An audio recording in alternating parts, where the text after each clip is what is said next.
Hello everyone, আসসালামু আলাইকুম সবাইকে। আশা করি সবাই খুব ভালো আছেন। আজকে আপনাদের সাথে পয়লা বৈশাখের ব্লগ শেয়ার করব। এটা হচ্ছে পয়লা বৈশাখের আগের দিন রাত হচ্ছে আমি মেহেদি দিয়েছিলাম, তো পরদিন সকালবেলা উঠে পুরো বিছানা মেখে গিয়েছিল, তবে আমি সুন্দর করে আমার বিছানাটা ক্লিন করছি, নাহলে আমার মা আমার ধরে ক্লিন করে দেবে।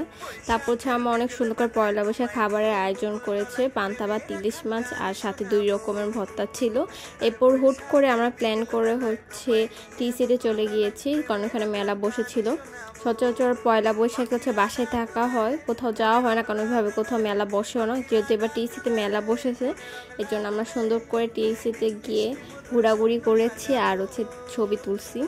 তো সুন্দর করে ঘোরার করার পর আমার মা মাটির কিছু টুকিটাকি জিনিসও কিনেছে, সাথে গাছও কিনছে। আর এখানে পয়লা বৈশাখ উপলক্ষে অন্য দিনের তুলনায় প্রতিটা জিনিসের দামটা একটু বেশি ছিল, আর অনেক রকমের সুন্দর সুন্দর আনকমন জিনিসও বসেছিল।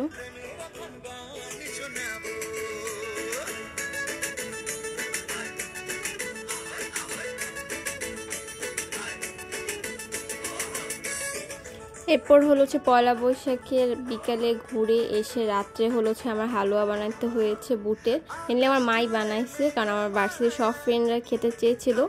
তারপর হচ্ছে পরদিন সকালে ওদের জন্য হালুয়া রেডি করে নিয়ে